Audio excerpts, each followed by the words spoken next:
Act 3, Scene 1. Bangor, Wales. The Archdeacon's house. Enter Hotspur, Worcester, Lord Mortimer, and Owen Glendower. These promises are fair, the party sure, and our induction full of prosperous hope. Lord Mortimer and Cousin Glendower, will you sit down? And Uncle Worcester... Oh, plague upon it, I forgot the map. No, here it is. Sit, Cousin Percy. Sit, good Cousin Hotspur, for by that name, as oft as Lancaster doth speak of you, his cheek look pale, and with a rising sigh he wisheth you in heaven. And you in hell, as oft as he hears Owen Glendower spoke of. I cannot blame him. At my nativity, the front of heaven was full of fiery shapes, of burning cressets, and at my birth, the frame and huge foundation of the earth shaked like a coward. Why, so it would have done at the same season if your mother's cat had but kittened, though yourself had ne'er been born. I say the earth did shake when I was born. And I say the earth was not of my mind, if you suppose, as fearing you, it shook. The heavens were all on fire. The earth did tremble. Ah, then the earth shook to see the heavens on fire, and not in fear of your nativity. Diseased nature oftentimes breaks forth in strange eruptions. Oft the teeming earth is with a kind of colic pinched and vexed by the imprisoning of unruly wind within her womb, which for the enlargement striving shakes the old beldam earth and topples down steeples and moss-grown towers. At your birth, our grandam earth, having this distemperature, in passion shook. Cousin, of many men I do not bear these crossings.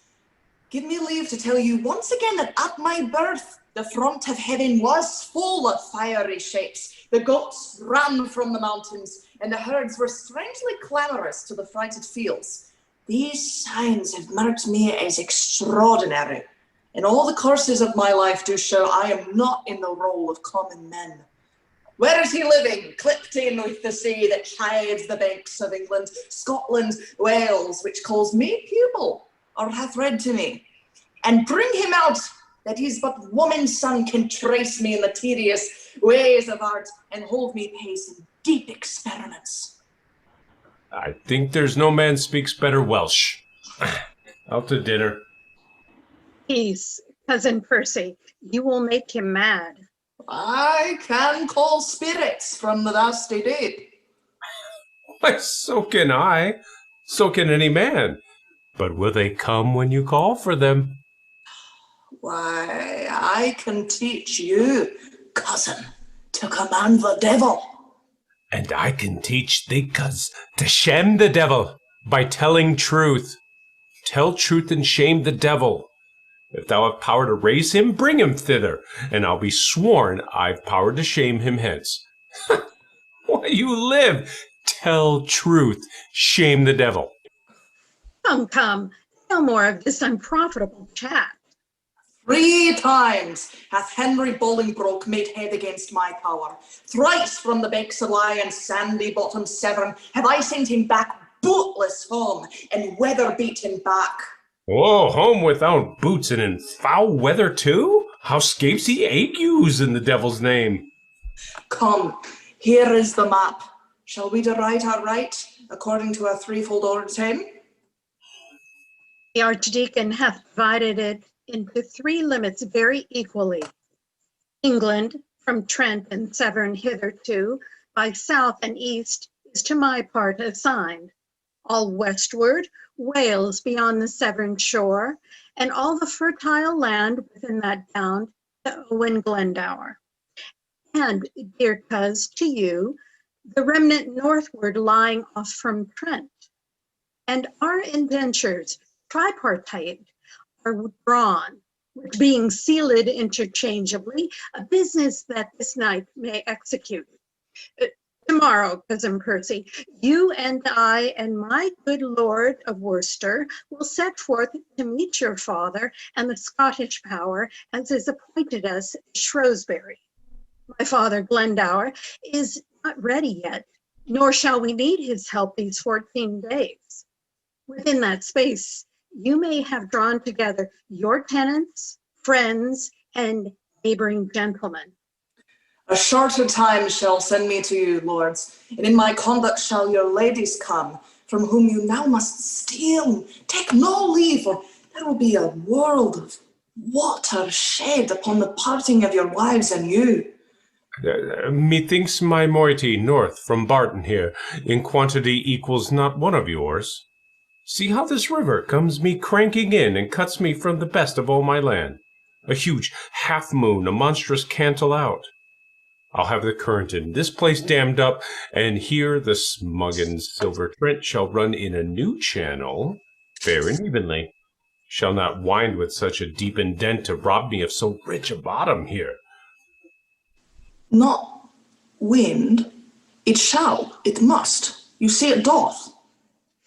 Yea, but mark how he bears his course and runs me up with like advantage on the other side, gelding the opposed continent as much as on the other side it takes from you. Yea, but a little charge will trench him here, and on this north side win this cape of land, and then he runs straight and even. I'll have it so. A little charge will do it. I'll not have it altered. Will not you? No, nor you shall not. Who shall say me nay? Why, that will I. Then let me not understand you then. Speak it in Welsh. I can speak English, Lord, as well as you, for I was trained up in the English court, where being but young I frame it to the heart many an English ditty well, and gave the tongue a helpful ornament, a virtue that was never seen in you. Mary, and I am glad of it with all my heart. I'd rather be a kitten and cry meow than one of these same meter ballad mongers. Rather hear a brazen candlestick turned or a dry wheel grate on the axle tree, and that would set my teeth no thing in edge nothing so much as mincing poetry, just like the forced gait of a shuffling nag. You shall have Trent turned. I do not care. I'll give thrice so much land to any well-deserving friend, but in the way of bargain, mark you me, I'll cavil on the 9th part of a hair. Are the indentures drawn? Shall we be gone? The moon shines fair. You may away by night. I'll haste the writer, and withal break with your wives your departure hence. I am afraid my daughter will run mad, so much she doteth on her Mortimer. Fie, Cousin Percy, how you cross my father. I cannot choose. Sometime he angers me with telling me of the moldwarp and the ant and the dreamer Merlin and his prophecies, and of a dragon and a finless fish, a clip-winged griffin and a molten raven, a couching lion, ramping cat, and such a deal of skibble-scabble stuff as puts me from my faith. Tell you what, he held me last night at least 9 hours in reckoning up the several devil's names that were his lackeys, and I cried, and well, go too, but marked him not a word. Tedious as a tired horse, a railing wife, worse than a smoky house. I'd rather live with cheese and garlic in a windmill far than feed on cates and have him talk to me in any summer house in Christendom. In faith, he is a worthy gentleman, exceedingly well read and profited in strange concealments, valiant as a lion, and wondrous affable, and as bountiful as mines of India. Shall I tell you, cousin, he holds your temper in high respect, and curbs himself even of his natural scope when you come across his humor. Faith, he does. I warrant you, that man is not alive, might so have tempted him as you have done, without the taste of danger and reproof. But do not use it oft. Let me entreat you. In faith, my lord, you are too willful blame. And since your coming hither have done enough to put him quite besides his patience, you must needs learn, Lord, to amend this fault. Though sometimes it show greatness, courage, blood, and that's the dearest grace it renders you.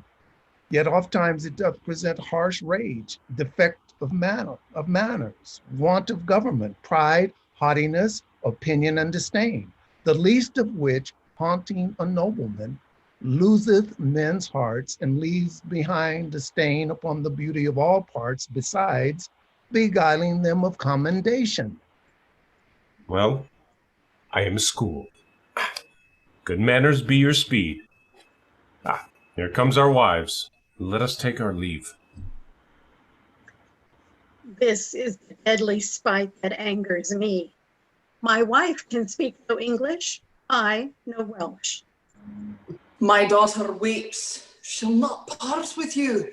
She'll be a soldier too. She'll to the wars. Good father, tell her that she and my Aunt Percy shall follow in your conduct speedily.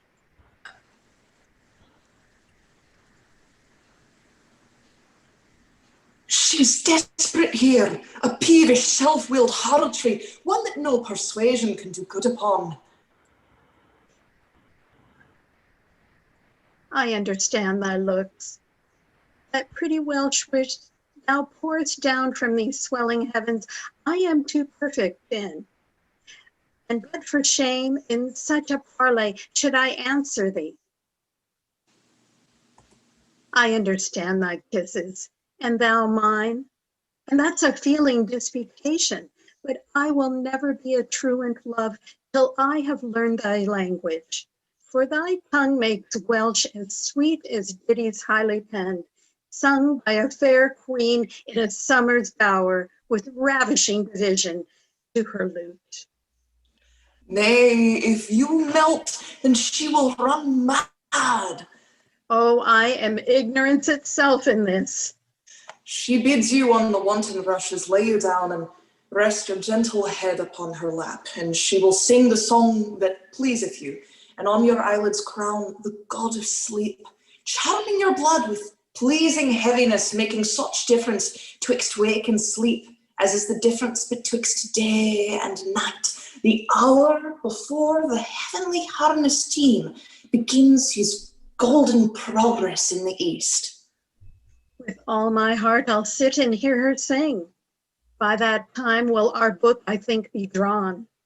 Do so, and those musicians that shall play to you hang in the air 1,000 leagues from hence, and straight they shall be here.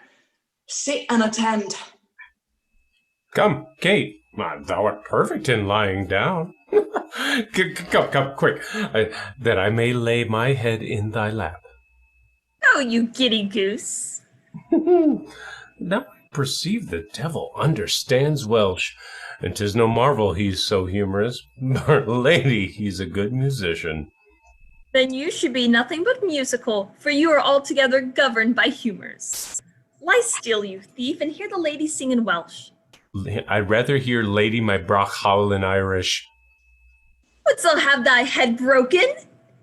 No, Then be still. neither. 'Tis a woman's fault. Now God help thee. To the Welsh lady's bed. What's that? Shh, peace. She sings.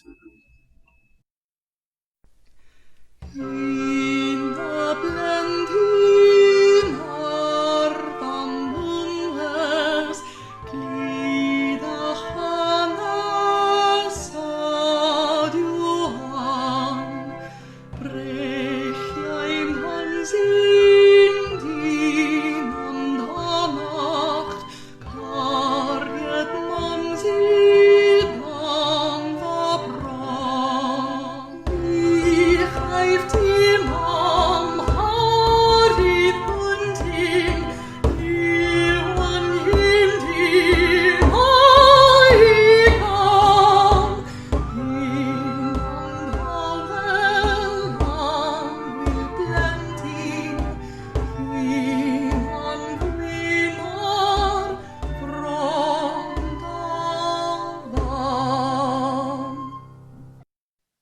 come, Kate. I'll have your song too. Not mine, in good sooth. Not yours, in good sooth. You swear like a comfit maker's wife. Not you in good sooth, and as true as I live, and as God mend me, and as sure as day. Give us such sarcenet surety for thy oaths, as if thou ne'er walkst further than Finsbury. Swear me, Kate, like a lady as thou art, a good mouth-filling oath, and leave, in sooth, in such protest of pepper gingerbread to velvet guards and Sunday citizens. Come, sing! I will not sing. Ah, 'tis the next way to turn tailor, or be redbreast teacher. And the indentures be drawn all away within these 2 hours, and so come in when ye will. Come, come, Lord Mortimer. You are as slow as hot. Lord Percy is on fire to go. By this, our book is strong. We'll but seal, and then to horse immediately. With all my heart.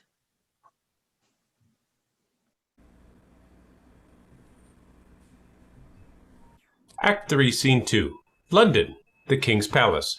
Enter the King, Prince of Wales, and others. Lord, give us leave. The Prince of Wales and I must have some private conference, but be near at hand, for we shall presently have need of you. I know not whether God will have it so, for some displeasing service I have done, that in his secret doom, out of my blood, he'll breed revengements and a scourge for me. But thou dost, in thy passages of life, make me believe that thou art only marked for the hot vengeance and the rod of heaven to punish my mistreadings.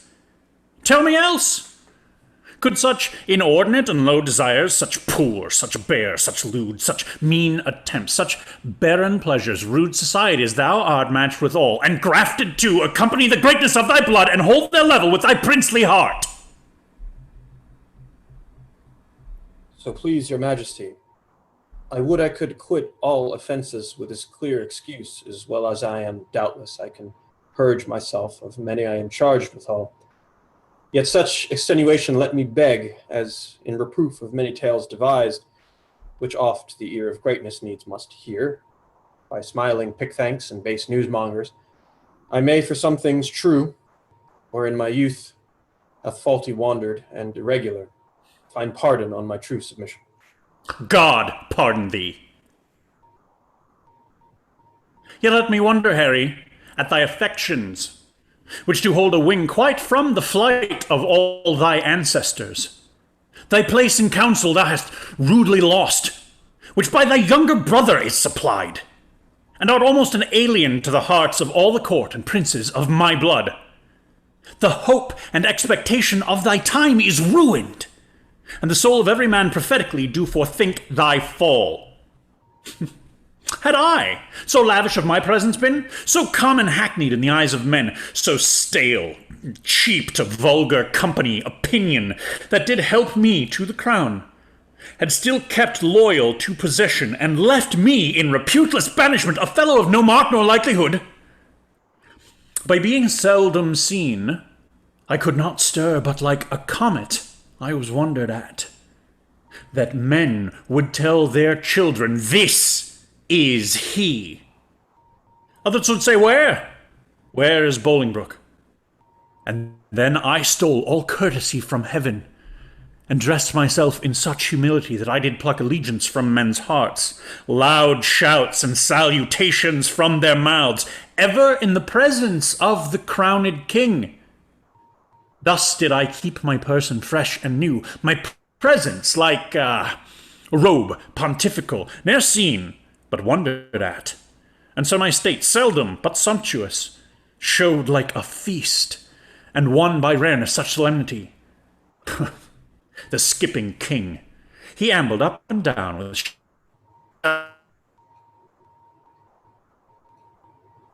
burnt, carded his state, mingled his royalty with capering fools, had his great name profaned with their scorns, and gave his countenance against his name, to laugh at gibing boys and stand the push of every beardless vain comparative. Grew a companion of the common streets, and fiefed himself to popularity, that, being daily swallowed by men's eyes, they surfeited with honey, and began to loathe the taste of sweetness. Whereof a little more than a little is by much too much. So, when he had occasion to be seen, he was but as the cuckoo is in June, heard, not regarded, seen, but with such eyes as sick and blunted with community afford no extraordinary gaze, such as is bent on sun-like majesty, when it shines seldom in admiring eyes, but rather drowsed and hung their eyelids down, slept in his face, and rendered such aspect as cloudy men use to their adversaries, being with his presence glutted, gorged, and full. And in that very line, Harry, standest thou, for thou hast lost thy princely privilege with vile participation. Not an eye but is aweary of thy common sight, save mine, which hath desired to see thee more, which now doth that I would not have it do, make blind itself with foolish tenderness. I shall hereafter, my thrice gracious lord, be more myself. For all the world, as thou art this hour, was Richard then, when I from France set foot at Ravensper. And even as I was then, is Percy now. Now, by my scepter and my soul to boot, he hath more worthy interest to the state than thou, the shadow of succession. For of no right, nor colour like to right, he doth fill fields with harness in the realm, turns head against the lion's armed jaws, and, being no more in debt to years than thou, leads ancient lords and reverend bishops on to bloody battles and to bruising arms. What never-dying honour hath he got against renowned Douglas, whose high deeds, whose hot incursions and great name in arms holds from all soldiers chief majority and military title capital through all the kingdom that acknowledge Christ?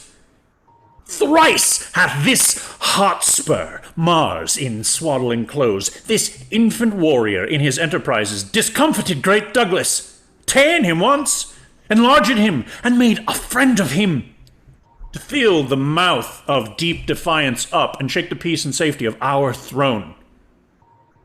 And what say you to this?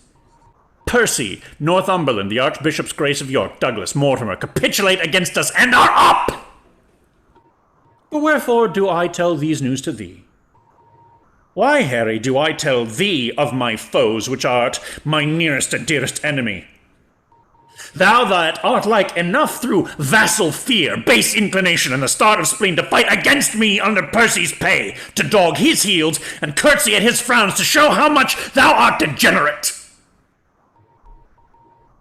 Do not think so. You shall not find it so. And God forgive them that so much have swayed your majesty's good thoughts away from me. I will redeem all this on Percy's head, and in the closing of some glorious day, be bold to tell you that I am your son, when I will wear a garment all of blood, and stain my favors in a bloody mask, which, washed away, shall scour my shame with it.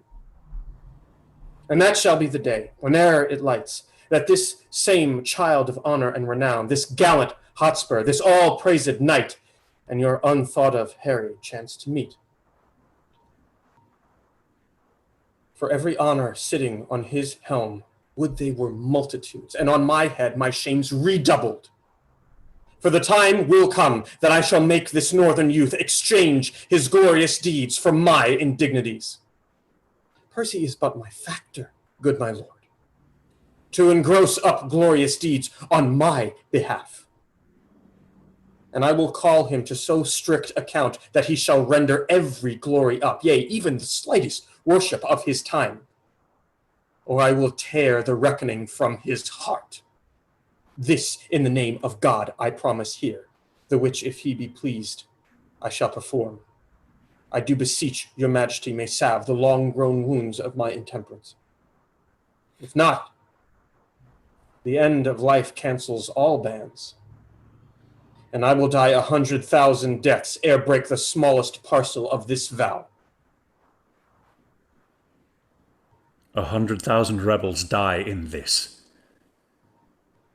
Thou shalt have charge and sovereign trust herein. How now, good Blunt? Thy looks are full of speed. So hath the business that I come to speak of. Lord Mortimer of Scotland hath sent word that Douglas and the English rebels met the 11th of this month at Shrewsbury. A mighty and a fearful head they are, if promises be kept on every hand as ever offered foul play in a state. The Earl of Westmoreland set forth today, with him my son, Lord John of Lancaster, for this advertisement is 5 days old. On Wednesday next, Harry, you shall set forward. On Thursday, we ourselves will march. Our meeting is Bridgenorth, and Harry, you shall march through Gloucestershire. By which account, our business valued, some 12 days hence our general forces at Bridgenorth shall meet. Our hands are full of business. Let's away. Advantage feeds him fat while men delay.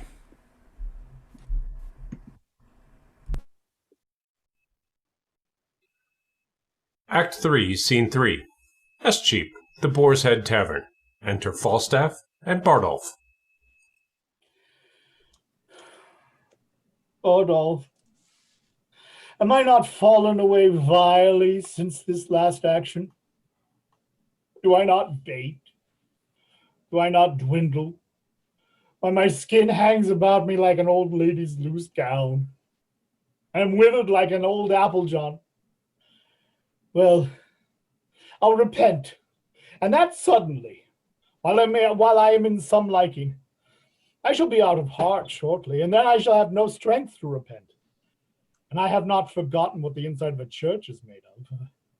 I'm a peppercorn, a brewer's horse, the inside of a church. Company, villainous company hath been the spoil of me. Sir John, you are so fretful, you cannot live long. Why, there is it. Come, sing me a bawdy song, make me merry. I was as virtuously given as a gentleman need to be. Virtuous enough. Swore little, diced not above 7 times a week. Went to a bawdy house not above once in a quarter of an hour. Paid money that I borrowed 3 or 4 times. Lived well and in good compass, and now I live out of all order, out of all compass. Why, you are so fat, John, that you must needs be out of all compass, out of all reasonable compass, Sir John. Yeah, do thou amend thy face, and I'll amend my life. Thou art our admiral, thou bearest the lantern in the poop, but 'tis in the nose of thee. Thou art the knight of the burning lamp. Why, Sir John, my face does you no harm. No, I'll be sworn. I make a good use of it, as many a man doth of a death's head or a memento mori. I never see thy face, but I think upon hellfire and Dives that lived in purple. For there he is in his robes, burning, burning. If thou wert any way given to virtue, I would swear by thy face. Thy oath should be, by this fire, that's God's angel. But thou art altogether given over, and wert indeed, but for the light in thy face, the son of utter darkness. When thou ranst up a Gad's hill in the night, I had to catch my horse, if I did not think thou hadst been an ignis fatuus, or a bowl of wildfire, there's no purchase in money. Oh, thou art a perpetual triumph, an everlasting bonfire light. Oh, thou hast saved me 1,000 marks in links and torches, walking with thee in the night betwixt tavern and tavern. But the sack that thou hast drunk me would have bought me lights as good cheap at the dearest chandlers in Europe. I have maintained that salamander of yours with fire any time this 32 years. God reward me for it. Sblood, I would my face were in your belly. God a mercy, so should I be sure to be heartburned. How now, Dame Partlet the hen? Have you inquired yet who picked my pocket? Why, Sir John, what do you think, Sir John? Do you think I keep thieves in my house? I have searched, I have inquired, so has my husband, man by man, boy by boy, servant by servant. The tithe of a hair was never lost in my house before. You lie, hostess. Bardolph was shaved and lost many a hair, and I'll be sworn my pocket was picked. Go to, you are a woman. Go. Who? I? No, I defy thee, God's light. I was never called so in mine own house before. Go to, I know you well enough. No, Sir John, you do not know me, Sir John. I know you, Sir John. You owe me money, Sir John. And now you pick a quarrel to beguile me of it. I bought you a dozen of shirts to your back. Doubtless. Filthy doubtless. I've given them away to bakers' wives. They have made bolters of them. Now, as I am a true woman, Holland of 8 shillings an ell, you owe me money here besides, Sir John, for your diet and by drinking, and money lent you £4.20. Well, he had his part of it. Let him pay. He, alas, he is poor, he hath nothing. How poor? Look upon his face. What call you rich? Huh? Let them coin his nose. Let them coin his cheeks. I'll not pay a denier. What? Will you make a yonker of me? Shall I not take mine ease in mine inn, but I shall have my pocket picked? I have lost a seal ring of my grandfather's worth 40 mark. Oh, Jesu. I heard the prince tell him I know not how oft that ring was copper. How? The prince is a jack and a sneak-up.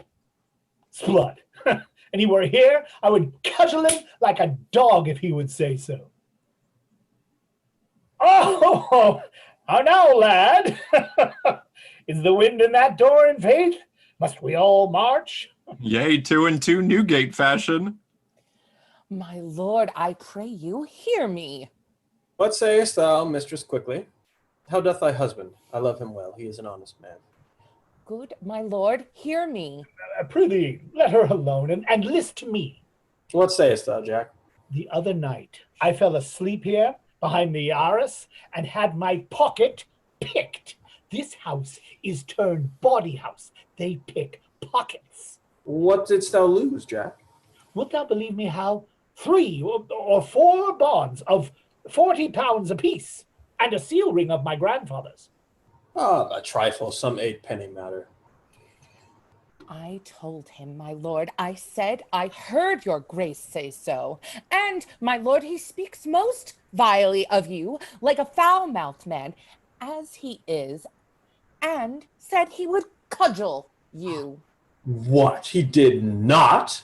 There's neither faith, true, nor womanhood else in me. There is no more faith in thee than in a stewed prune, nor no more truth in thee than in a drawn fox. And for womanhood, Maid Marian may be the deputy's wife of the ward to thee. Go, you thing, go. Say, what thing? What thing? What thing? Why, a thing to thank God on.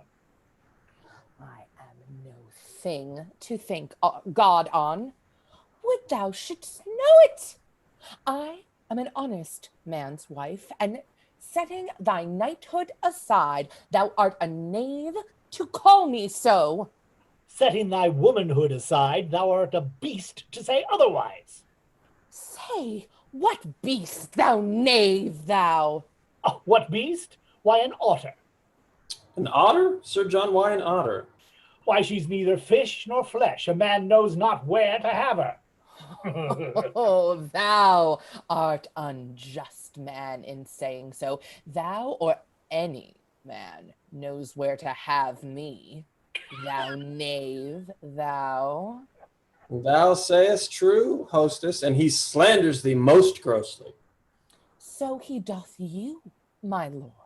And he said this other day you owed him £1,000. Sirrah, do I owe you £1,000? £1,000? How? 1,000,000. Thy love is worth 1,000,000. Thou owest me thy love. believe, my lord, he called you Jack and said he would cudgel you. Did I, Bardolph? Indeed, Sir John, you said so. Yea, if he said my ring was copper. I say 'tis copper.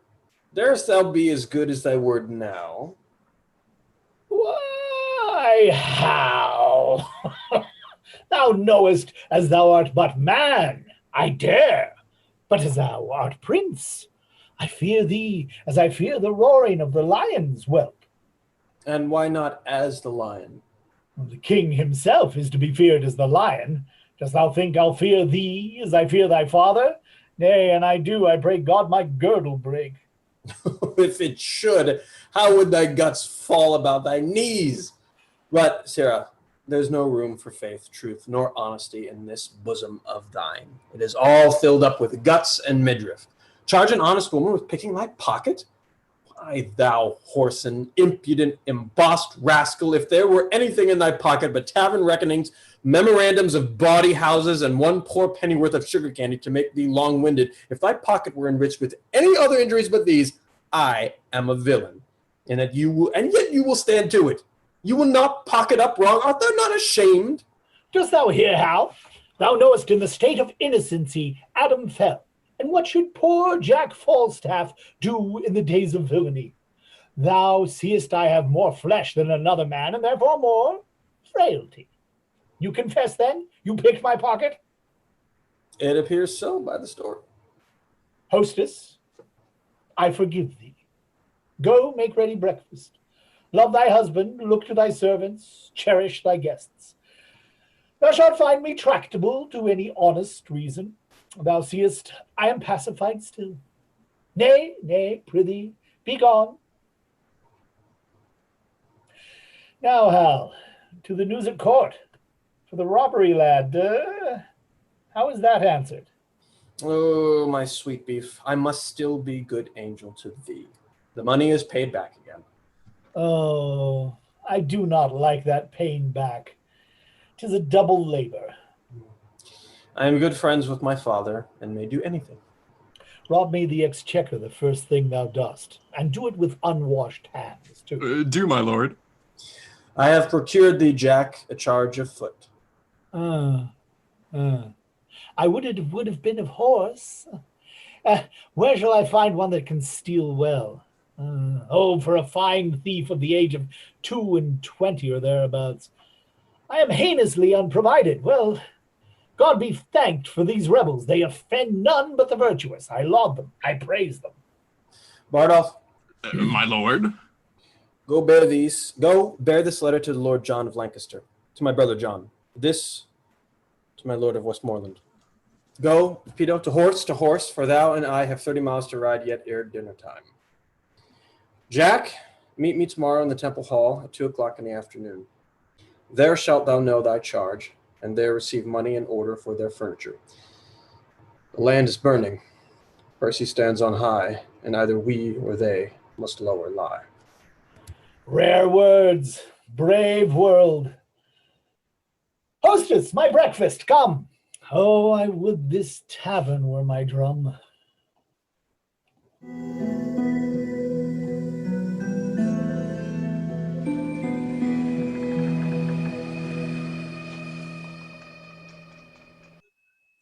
Act 4, Scene 1. Shrewsbury. The rebel camp. Enter Hotspur, Worcester, and Douglas. Well said, my noble Scot. If speaking truth in this fine age were not thought flattery, such attribution should the Douglas have, as not a soldier of this season's stamp should go so general current through the world. By God, I cannot flatter. I do defy the tongues of soothers, but a braver place in my heart love hath no man than yourself. Nay, task me to my word. Approve me, Lord. Thou art the king of honor. No man so potent breathes upon the ground, but I will beard him. Do so, and 'tis well. What letters hast thou there? I can but thank you. These letters come from your father. Letters from him? Why comes he not himself? He cannot come, my lord. He is grievous sick. So, how has he the leisure to be sick in such a justling time? Who leads his power? Under whose government come they along? His letters bear his mind, not I, my lord. I prithee tell me, doth he keep his bed? He did, my lord, 4 days ere I set forth. And at the time of my departure thence, he was much feared by his physicians. I would the state of time had first been made whole ere he by sickness had been visited. His health was never better worth than now. Sick now, droop now? Ah, this sickness doth infect the very lifeblood of our enterprise. Catching hither, even to our camp. He writes me here that inward sickness, and that his friends by deputation should not so soon be drawn, nor did he think it meet, to lay so dangerous and dear a trust on any soul removed but on his own. Yet doth he give us bold advertisement that with our small conjunction we should on, to see how fortune is disposed to us. For as he writes, there is no quailing now, because the king is certainly possessed of all our purposes. What say you to it? Your father's sickness is a maim to us. Ah, perilous gash, very limb loft off. Yet in faith 'tis not. His present want seems more than we shall find it. Were it good to set the exact wealth of all our states all at one cast? To set so rich a main on the nice hazard of one doubtful hour. It were not good, for therein should we read the very bottom and the soul of hope, the very list, the very utmost bound of all our fortunes. Faith, and so we should, where now remains a sweet reversion we may boldly spend upon the hope of what is to come. A comfort of retirement lives in this. Ah, a rendezvous, a home to fly unto, if that the devil and mischance look big upon the maidenhead of our affairs. But yet I would your father had been here. The quality and hair of our attempt brook no division. It would be thought by some that know not why he is away, that wisdom, loyalty, and mere dislike of our proceedings kept the earl from hence. And think how such an apprehension may turn the tide of fearful fraction and beat a kind of question in our cause.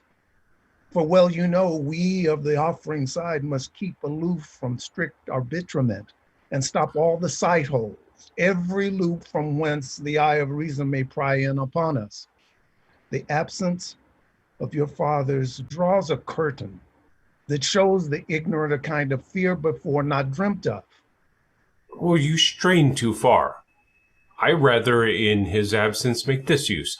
It lends a luster and a more great opinion, a larger dare to our great enterprise than if the earl were here. For men must think, if we without his help can make a head to push against a kingdom, with his help we shall o'erturn it topsy-turvy down. Yet all goes well, yet all our joints are whole. As heart can think, there is not such a word spoke of in Scotland as this term of fear. Ah, my cousin Varnon, welcome, my soul. Pray God my news be worth a welcome, Lord. The Earl of Westmoreland, 7,000 strong, is marching hitherwards. With him Prince John. No harm, what more? And further, I have learned the king himself in person is set forth, on hitherwards intended speedily with strong and mighty preparation. Ah, he shall be welcome too. Where is his son, the nimble-footed madcap Prince of Wales, and his comrades, that daft the world aside and bid it pass? All furnished in arms, all plumed like estridges, with the wind baited like eagles, having lately bathed, glittering in golden coats, like images of full spirits in the month of May, and gorgeous with the sun of midsummer, wanton as youthful goats, and wild as young bulls. I saw Harry with his beaver on. his cuisses on his thighs, gallantly armed, rise from the ground like a feathered Mercury, and vaulted with such ease into a seat as if an angel dropped down from the clouds, and turned wind a fiery Pegasus, and witched the world with noble horsemanship. No more, no more. Worse than the sun in March, this praise doth nourish agues. Let 'em come. They come like sacrifices in their trim. And to the fiery-eyed maid of smoky war, all hot and bleedy, will we offer them.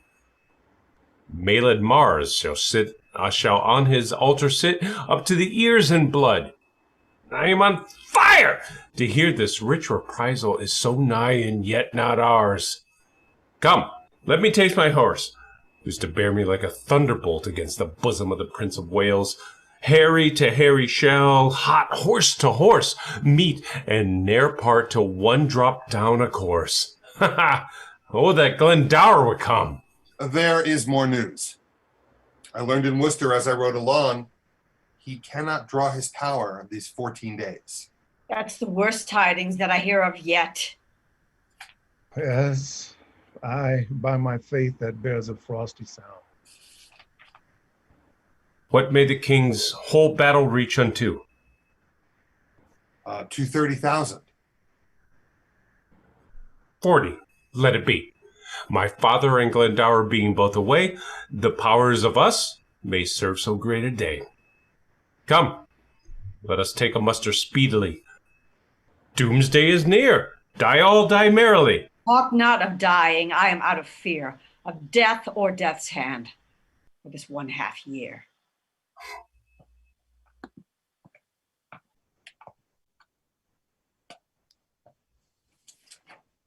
Act 4, Scene 2. Warwickshire. A road outside of Coventry. Enter Falstaff and Bardolph. Bardolph, get thee before to Coventry. Fill me a bottle of sack. Our soldiers shall march through. We'll to Sutton Coldfield tonight. Will you give me money, Captain? Lay out, lay out. Well, this bottle makes an angel. And if it do, take it for thy labor. And if it make 20, take them all. I'll answer the coinage. Bid my Lieutenant Peto meet me at Town's End. I will, Captain. Farewell. If I be not ashamed of my soldiers, I must soust Gurnet. I have misused the king's press damnably. I have got, in exchange of 150 soldiers, 300 and odd pounds. I press me none but good householders. Yeoman sons inquire me out in contracted bachelors, such as had been asked twice on the bands, such a commodity of warm slaves as had belief hear the devil is a drum, such as fear the report of a caliber worse than a struck fowl or a hurt wild duck. I pressed me none but such toasts and butter, with hearts in them, their bellies no bigger than pins' heads. And they have bought out their services. Now my whole charge consists of ancients, corporals, lieutenants, gentlemen of companies, slaves as ragged as Lazarus in the painted cloth, where the glutton's dogs licked his sores, and such as needed, and such as indeed were never soldiers, but discarded unjust serving men, younger sons to younger brothers, revolted tapsters and ostlers trade fallen, the cankers of a calm world and a long peace. 10 times more dishonorable ragged than an old feased ancient. And such have I to fill up the rooms of them as have bought out their services. That you would think that I had 150 tattered prodigals lately come from swine keeping, from eating draff and husks. A mad fellow met me on the way and told me I had unloaded all the gibbets and pressed the dead bodies. No eye hath seen such scarecrows. I'll not march through Coventry with them, that's flat. Nay, and the villains march wide betwixt the legs as if they had gyves on. For indeed, I had most of them out of the prison. There's not a shirt and a half in all my company, and the half shirt is 2 napkins tacked together and thrown over the shoulders like a herald's coat without sleeves. And the shirt, to say the truth, stolen from my host St. Albans or the red-nosed innkeeper of Daventry. But that's all one. They'll find linen enough on every hedge. How now, blown Jack? How now, Quilt? What? How? How now, mad wag? What a devil dost thou in Warwickshire?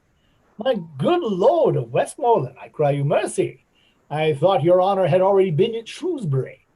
Faith, Sir John, 'tis more than time that I were there, and you too. But my powers are there already. The king, I can tell you, looks for us all. We must away all tonight. Oh, tut, never fear me. I'm as vigilant as a cat to steal cream. I think to steal cream indeed, for thy theft hath already made thee butter. But tell me, Jack, whose fellows are these that come after? Mine, Hal, mine. I did never see such pitiful rascals. Tut, tut, good enough to toss. Food for powder, food for powder. They'll fill a pit as well as better. Tush, man, mortal men, mortal men. Aye, but Sir John, methinks they are exceeding poor as bare. Too beggarly.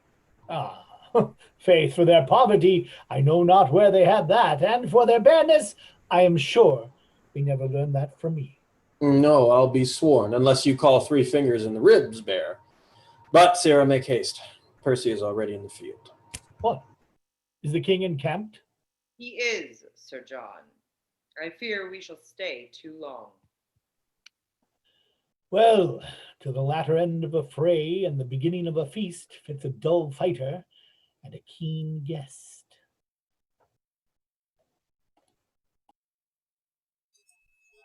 Act 4, Scene 3. Shrewsbury, the rebel camp. Enter Hotspur, Worcester, Douglas, and Vernon. We'll fight with him tonight. It may not be. You give him then the advantage. Not a whit. Why say you so? Looks he not for supply? So do we. His is certain, ours is doubtful. Good cousin, be advised. Stir not tonight. Do not, my lord. You do not counsel well. You speak it out of fear and a cold heart. Do me no slander, Douglas. By my life, and I dare well maintain it with my life, if well-respected honor bid me on, I hold as little counsel with weak fear as you, my lord, or any Scot, for this, that this day lives. And let it be seen tomorrow in the battle which of us fears. Yea, or tonight. Content. Tonight, say I. Come, come, it may not be. I wonder much, being men of such great leading as you are, that you foresee not what impediments drag back our expedition. Certain horse of my cousin Vernon's are not yet come up. Your uncle Worcester's horse came but today, and now they pride and mettle is asleep. Their courage with hard labor tame and dull, that not a horse is half the half of himself. So are the horses of the enemy, in general journey baited and brought low. The better part of ours is full of rest. The number of the king exceedeth ours. For God's sake, cousin, stay till all come in.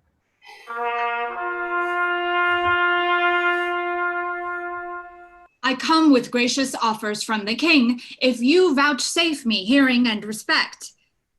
Welcome, Sir Walter Blunt, and would to God you were of our determination. Some of us love you well, and e'en though some envy your great deservings and good name, because you are not of our quality, but stand against us like an enemy. And God defend, but still I should stand so long as out of limit and true rule you stand against anointed majesty. But to my charge, the king hath sent to know the nature of your griefs, and whereupon you conjure from the breast of civil peace such bold hostility, teaching his duteous land audacious cruelty. If that the king have any way your good deserts forgot, which he confesseth to be manifold, he bids you name your griefs, and with all speed you shall have your desires with interest, and pardon absolute for yourself and these herein misled by your suggestion. The king is kind, and well we know the king knows at what time to promise, when to pay. My father and my uncle and myself did give him that same royalty he wears, and when he was not 26 strong, sick in the world's regard, wretched and low, a poor unminded outlaw sneaking home, my father gave him welcome to the shore. And when he heard him swear and vow to God he came but to be Duke of Lancaster, to sue his livery and beg his peace with tears of innocence and terms of zeal, my father, in kind heart and pity moved, swore him assistance and performed it too. Now, when the lords and barons of the realm perceived Northumberland did lean to him, the more and less came in with cap and knee, met him in boroughs, cities, villages, attended him on bridges, stood in lanes, laid gifts before him, proffered him their oaths, gave him their airs as pages, followed him e'en at the heels in golden multitudes. He presently, as greatness knows itself, steps me a little higher than his vow, made to my father when his blood was poor upon the naked shore of Ravensburg, and now, forsooth, takes on him to reform some certain edicts and some straight decrees that lie too heavy on the commonwealth, cries out upon abuses, seems to weep o'er his country's wrongs, and by this face, this seeming brow of justice, did he win the hearts of all he did angle for. Proceeded further, cuts me off the heads of all the favorites that the absent king in deputation left behind him here when he was personal in the Irish war. Tut, I came not to hear this. Then to the point. In short time after, he deposed the king. Soon after that, deprived him of his life, and in the neck of that, tasked the whole state. To make that worse, suffered his kinsman March, who, if every owner were well placed, indeed his king, to be engaged in Wales, there without ransom till I forfeited, disgraced me in my happy victory, sought to entrap me by intelligence, raided mine uncle from the council board, enraged, dismissed my father from the court, broke oath on oath, committed wrong on wrong, and in conclusion drove us to seek out this head of safety, and withal to pry into his title, which we find too indirect for long continuance. Shall I return this answer to the king?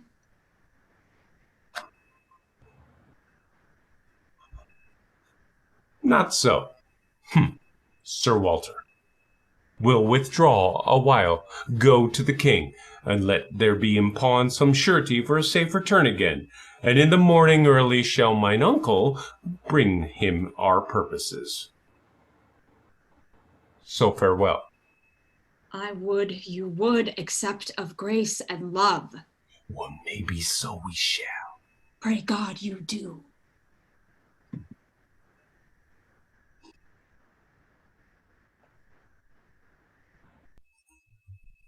Act 4, Scene 4.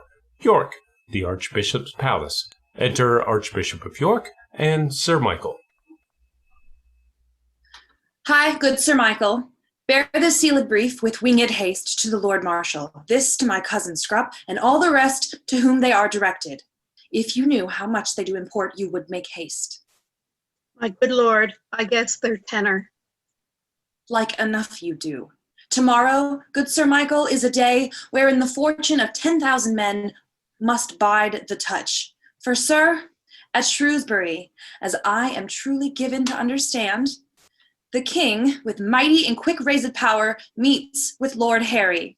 And I fear, Sir Michael, what with the sickness of Northumberland, whose power was in the first proportion, and what with Owen Glendower's absence thence, who with them was a rated sinew too, and comes not in, or ruled by prophecies, I fear the power of Percy is too weak to wage an instant trial with the king. Why, my good lord, you need not fear. There is Douglas and Lord Mortimer. No, Mortimer is not there.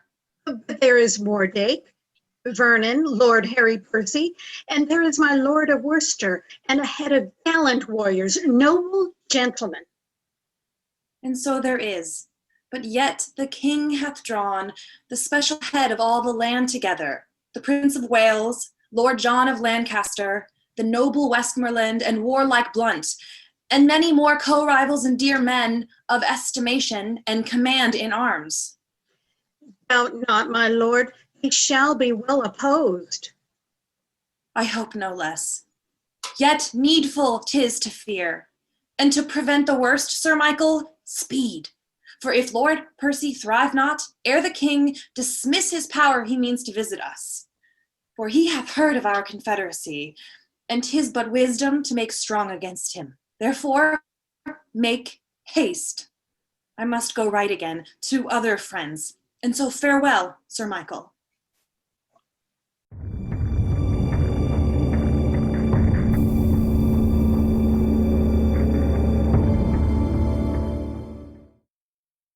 Act 5, Scene 1. Shrewsbury, the King's camp. Enter the King, Prince of Wales, Lord John of Lancaster, Sir Walter Blunt, and Falstaff. How bloodily the sun begins to peer above yon bulky hill. The day looks pale at his temperature. The southern wind doth play the trumpet to his purposes, and by his hollow whistling in the leaves foretells a tempest and a blustering day. Then with the losers let it sympathize, for nothing can seem foul to those that win.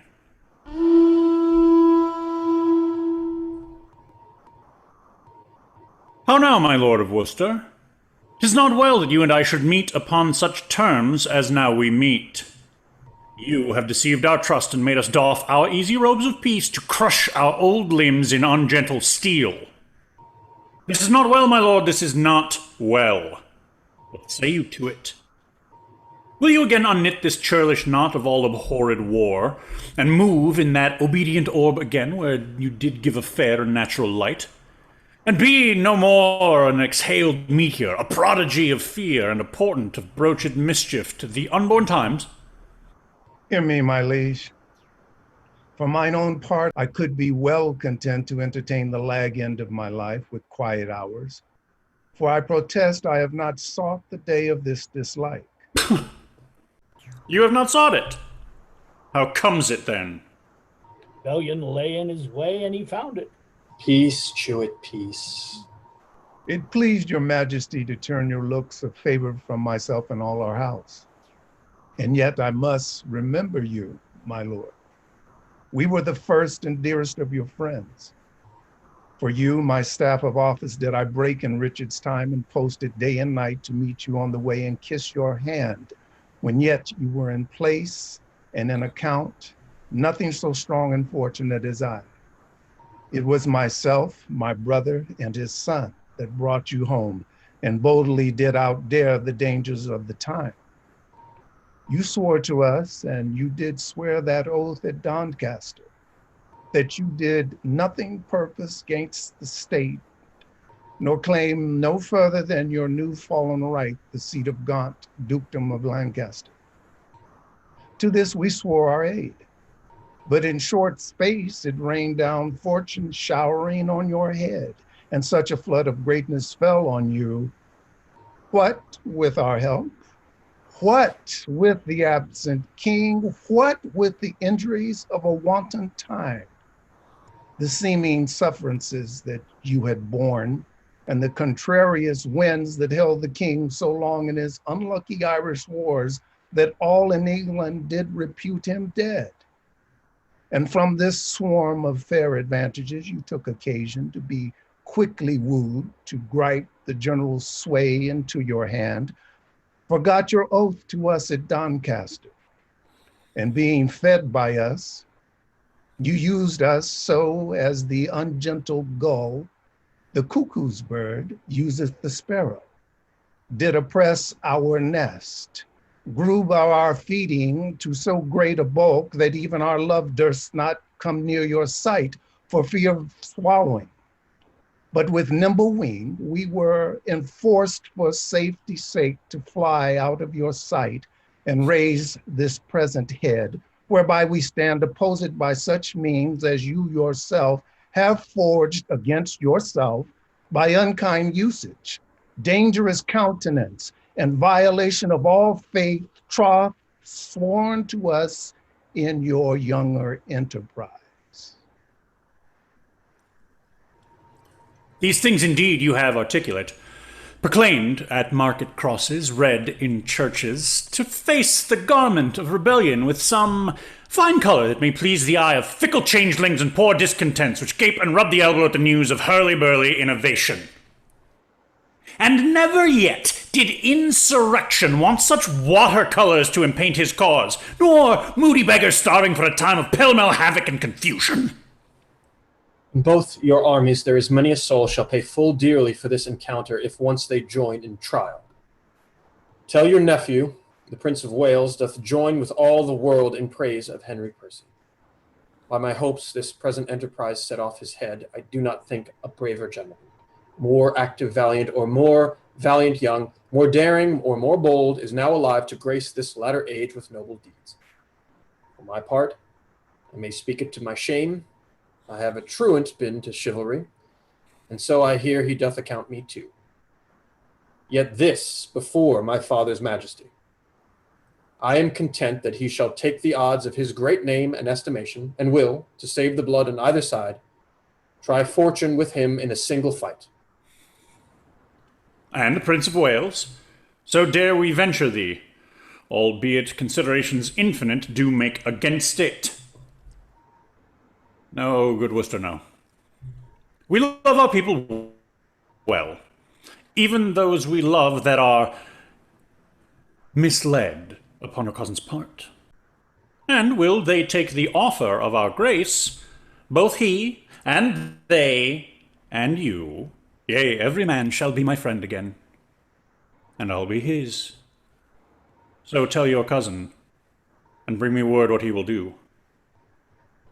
But if he will not yield, rebuke and dread correction wait on us, and they shall do their office. So be gone. We will not now be troubled with reply. We offer fair. Take it advisedly. It will not be accepted on my life. The Douglas and the Hotspur both together are confident against the world in arms. Hence, therefore every leader to his charge, for on their answer we will set on them. And God befriend us, as our cause is just. Hal, if thou see me down in the battle and bestride me, so 'tis a point of friendship. Nothing but a colossus can do thee that friendship. Say thy prayers and farewell. I would 'twere bedtime, Hal, and all well. Why, thou owest God a death. 'Tis not due yet. I would be loath to pay him before this day. What need I be so forward with him that calls not on me? Eh? Well, 'tis no matter. Honor pricks me on, yea. But how if honor prick me off when I come on? How then? Can honor set to a leg? No. Or an arm? No. Or take away the grief of a wound? No. Honor hath no skill in surgery then? No. What is honor? A word. What is in that word honor? What is that honor? Air. A trim reckoning. Who hath it? He that died a Wednesday. Doth he feel it? No. Doth he hear it? No. 'Tis insensible then? Yea, to the dead. But will it not live with the living? No. Why? Detraction will not suffer it. Therefore, I'll none of it. Honor is a mere scutcheon, and so ends my catechism.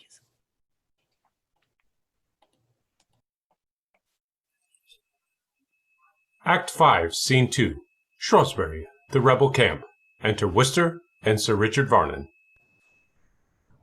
Oh no, my nephew, must not know Sir Richard, the liberal and kind offer of the king.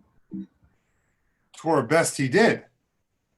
Then we are all undone. It is not possible. It cannot be. The king should keep his word in loving us. He will suspect us still and find a time to punish this offense and other faults. Suspicion all our lives shall be stuck full of eyes, for treason is but trusted like the fox, who, never so tame, so cherished and locked up, will have a wild trick of his ancestors. Look how we can, or sad or merrily, interpretation will misquote our looks, and we shall feed like oxen at the stall, the better cherished, still the nearer death. My nephew's trespass may be well forgot. It hath the excuse of youth and heat of blood, and an adopted name of privilege, a harebrained hotspur governed by a spleen. All his offenses live upon my head and on his father's. We did train him on, and his corruption being tamed from us, we as the spring of all shall pay for all. Therefore, good cousin, let not Harry know in any case the offer of the king. Deliver what you will. I'll say 'tis so. Here comes your cousin. My uncle is returned. Deliver up, my lord of Westmoreland. Uncle, what news? The king will bid you battle presently. Defy him by the Lord of Westmoreland. Lord Douglas, go you and tell him so. Marry and shall, and very willingly. There is no seeming mercy in the king. Did you beg any? God forbid. I told him gently of our grievances, of his oath breaking, which he mended thus by forswearing that he is forsworn. He calls us rebels, traitors, and will scourge us with haughty arms this hateful name.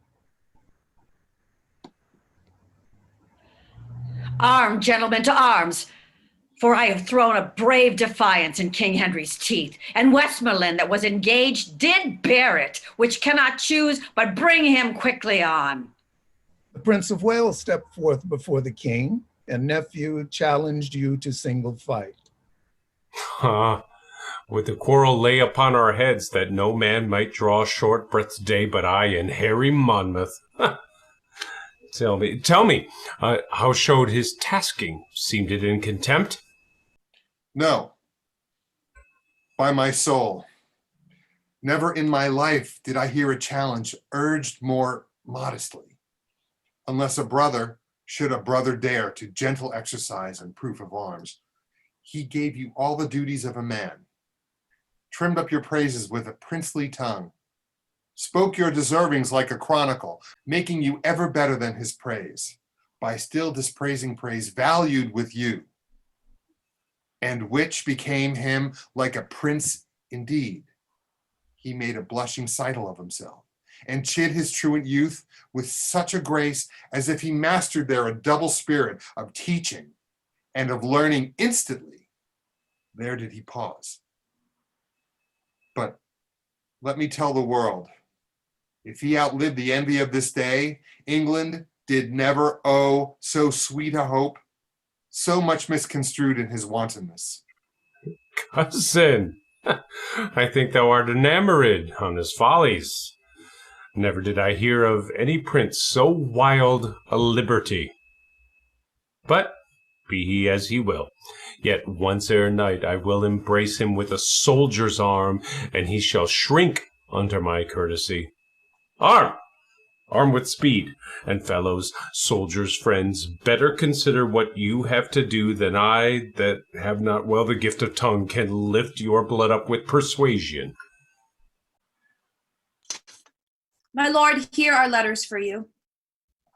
I cannot read them now. Gentlemen, the time of life is short. To spend that shortlist basely were too long if life did ride upon a dial's point, still ending at the arrival of an hour. And if we live to tread on kings. If die, brave death when princes die with us. Now, for our consciences, the arms are fair when the intent of bearing them is just. My lord, prepare. The king comes on apace. Ha! Thank him that he cuts me from my tale, for I profess not talking. Only this, let each man do his best. And here draw I a sword whose temper I intend to stain with the best blood that I can meet withal in the adventure of this perilous day. Now, Esperanza, Percy, and set on. Sound all the lofty instruments of war, and by that music let us all embrace, for heaven to earth, some of us never shall a second time do such a courtesy.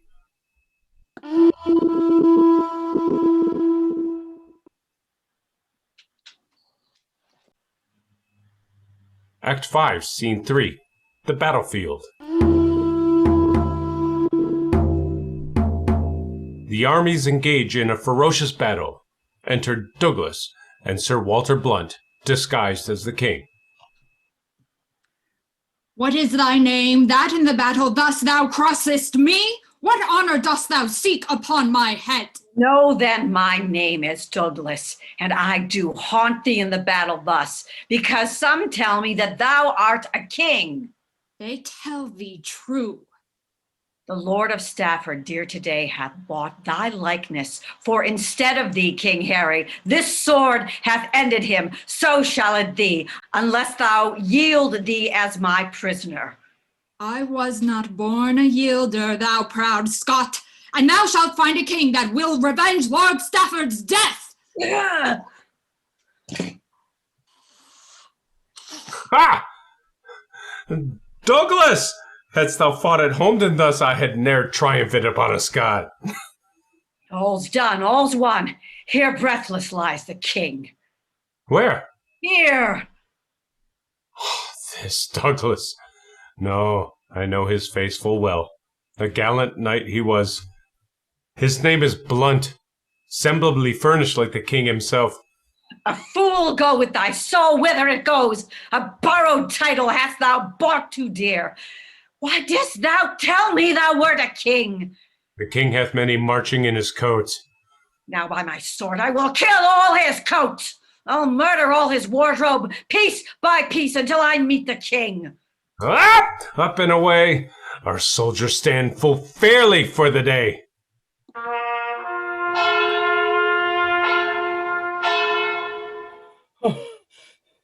Though I could scape shot free at London, I fear the shot here.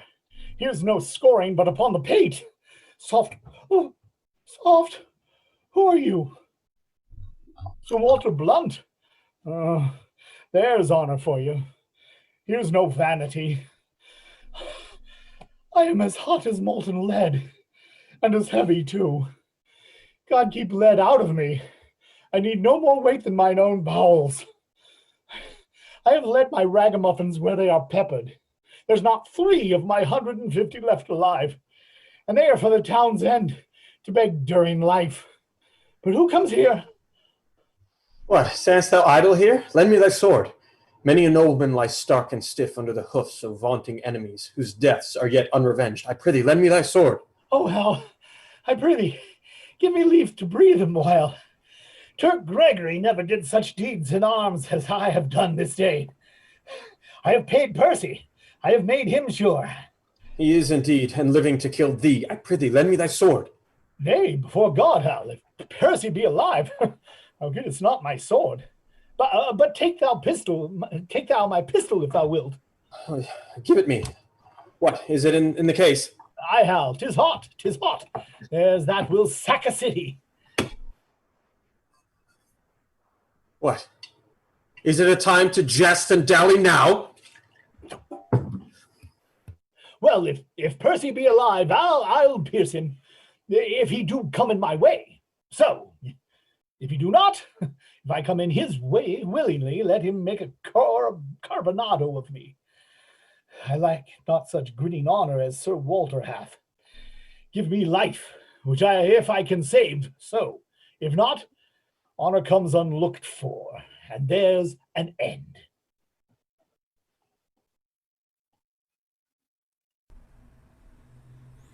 Act 5, Scene 4, another part of the battlefield.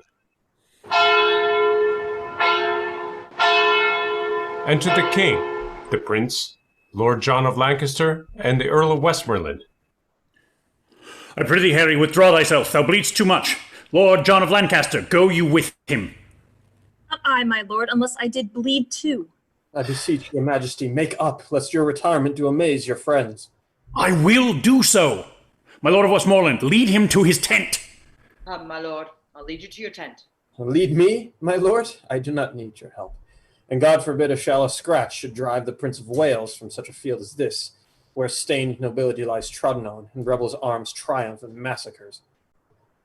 We breathed too long. Come, cousin Westmoreland, our duty this way lies. For God's sake, come! By God, thou hast deceived me, Lancaster. I did not think thee lord of such a spirit. Before, I loved thee as a brother, John, but now I do respect thee as my soul.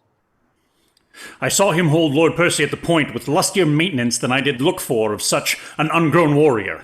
Oh, this boy lends mettle to us all. Another king. They grow like Hydra's heads. I am the Douglas, fatal to all those that wear those colors on them. What art thou that counterfeits the person of a king? The king himself, who, Douglas, grieves at heart so many of his shadows thou hast met, and not the very king. I have 2 boys seek Percy and thyself about the field. But, seeing thou fallest on me so luckily, I will essay thee, and defend thyself. I fear thou art another counterfeit, and yet in faith thou bearest thee like a king. But mine I am sure thou art, whoe'er thou be, and thus I will win. Hold my head, vile Scot, or thou art like never to hold it up again. The spirits of valiant Shirley, Stafford, Blunt are in my arms. It is the Prince of Wales that threatens thee, who never promiseth but he means to pay. Truly, my lord, how fares your grace? Sir Nicholas Gauzy hath for succour sent, and so hath Clifton, all to Clifton straight. Stay and breathe a while. Thou hast redeemed thy lost opinion, and showed thou make some tender of my life in this fair rescue thou hast brought to me. Oh, God, they did me too much injury that ever said I hearkened for your death. If it were so, I might have let alone the insulting hand of Douglas over you, which would have been as speedy in your end as all the poisonous potions in the world, and saved the treacherous labor of your son. Make up to Clifton. I'll to Sir Nicholas Gauzy.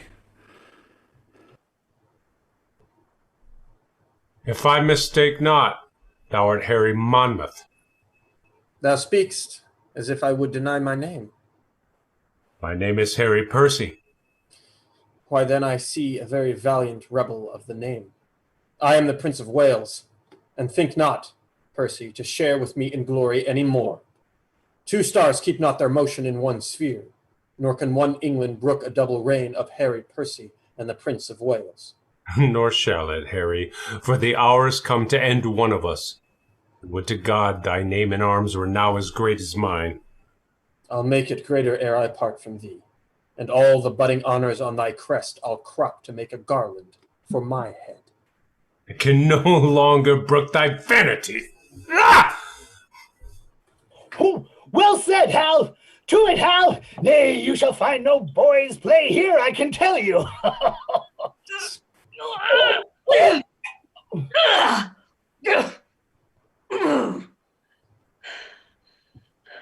Ah!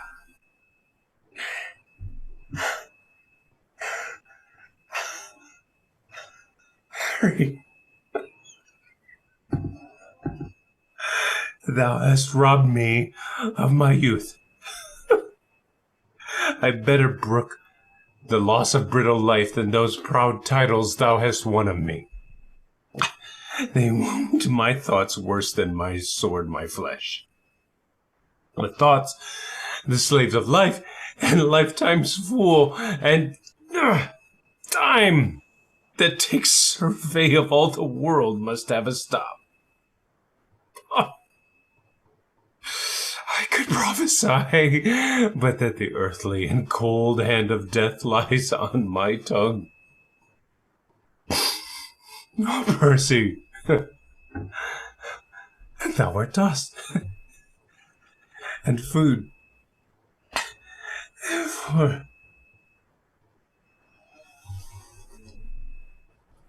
For worms, brave Percy. Fare thee well, great heart. Ill-weaved ambition, how much art thou shrunk! When that this body did contain a spirit, a kingdom, for it was too small a pound. But now 2 paces of the vilest earth is room enough. This earth that bears thee dead bears not alive so stout a gentleman. If thou wert sensible of courtesy, I should not make so dear a show of zeal. But let my favors hide thy mangled face. And even in thy behalf I'll thank myself for doing these fair rites of tenderness. Adieu, and take thy praise with thee to heaven. Thy ignominy sleep with thee in the grave, but not remembered in thy epitaph. What, old acquaintance, could not all this flesh keep in a life a little? Poor Jack, farewell. I could have better spared a better man. Oh, I should have a heavy miss of thee, if I were much in love with vanity. Death hath not struck so fat a deer today, though many dearer in this bloody fray. Embowelled will I see thee by and by, till then in blood and noble Percy lie. Embowelled? If thou embowel me today, I'll give you leave to powder me and eat me too tomorrow. Sblood! 'Twas time to counterfeit, or that hot termagant Scot had paid me Scot and lot too. Counterfeit? No, I lie. I am no counterfeit. To die is to be a counterfeit, for he is but the counterfeit of a man who hath not the life of a man. But to counterfeit dying when a man thereby liveth is to be no counterfeit, but the true and perfect image of life indeed. The better part of valor is discretion, in the which better part I have saved my life. Whew! Zoons, I am afraid of this gunpowder Percy, though he be dead. How if he should be counterfeit too and rise? Oh, by my faith, I'm afraid he would prove the better counterfeit. Therefore, I'll make him sure, yea. And I'll swear I killed him. Why, may not he rise as well as I? Nothing confutes me but eyes, and nobody sees me, therefore, sirrah, with a new wound in your thigh, come you along with me. Come, brother John, full bravely hast thou fleshed thy maiden sword. Soft, whom have we here? Did you not tell me that this fat man was dead? I did. I saw him dead, breathless and bleeding on the ground. Art thou alive? Or is it fantasy that plays upon our eyesight? I prithee, speak. We will not trust our eyes without our ears. Thou art not what thou seemst. No, that's certain. I am not a double man, but if I be not Jack Falstaff, then am I a Jack. There is Percy. If your father will do me any honor, so. If not, let him kill the next Percy himself. I look to be either Earl or Duke, I can assure you. Why, Percy, I killed myself and saw thee dead. Didst thou? Lord, Lord, how this world is given to lying. I grant you, I was down and out of breath, and so was he. But we rose both of an instant, and fought a long hour by Shrewsbury clock. If I may be believed, so. If not, let them that should be reward valor bear the sin upon their heads. I'll take it upon my death. I gave him this wound in the thigh. If the man were alive and would deny it, zoons, I would make him eat a piece of my sword. This is the strangest tale that ever I heard. This is the strangest fellow, brother John. Come, bring your luggage nobly on your back. For my part, if a lie may do thee grace, I'll gild it with the happiest terms I have.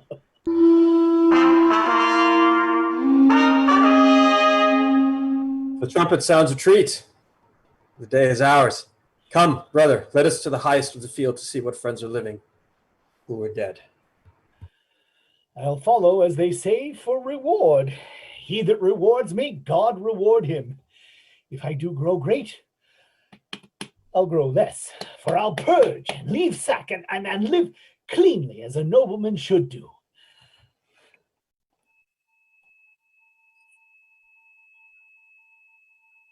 Act 5, Scene 5, Shrewsbury, the King's Camp.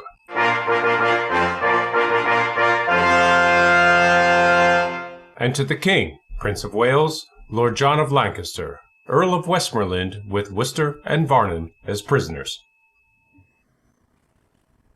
Thus ever did rebellion find rebuke. Ill-spirited Worcester, did not we send grace, pardon, and terms of love to all of you? And wouldst thou turn our offers contrary, misuse the tenor of thy kinsman's trust?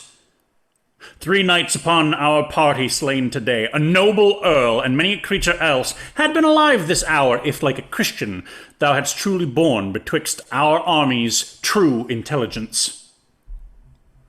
What I have done, my safety urged me to, and I embrace this, my fortune, patiently. Since it will not be avoided, it falls on me. Bear Worcester to the death, and Vernon too. Other offenders we will pause upon. How goes the field? The noble Scot, Lord Douglas, when he saw the fortune of the day quite turned from him, the noble Percy slain, and all his men upon the foot of fear, fled with the rest, and, falling from a hill, he was so bruised that the pursuers took him. At my tent the Douglas is, and I beseech your grace I may dispose of him. With all my heart. Then, Brother John of Lancaster, to you this honourable bounty shall belong. Go to the Douglas and deliver him up to his pleasure, ransomless and free. His valours shown upon our crests today have taught us how to cherish such high deeds, even in the bosom of our adversaries. I thank your grace for this high courtesy, which I shall give away immediately. Then this remains, that we divide our power. You, son John, and my cousin Westmoreland, towards York shall bend you with your dearest speed, to meet Northumberland and the prelate Scroop, who, as we hear, are busily in arms. Myself and you, son Harry, will toward Wales, to fight with Glendower and the Earl of March. Rebellion in this land shall lose his sway, meeting the check of such another day. And since this business so fair is done, let us not leave till all our own be won.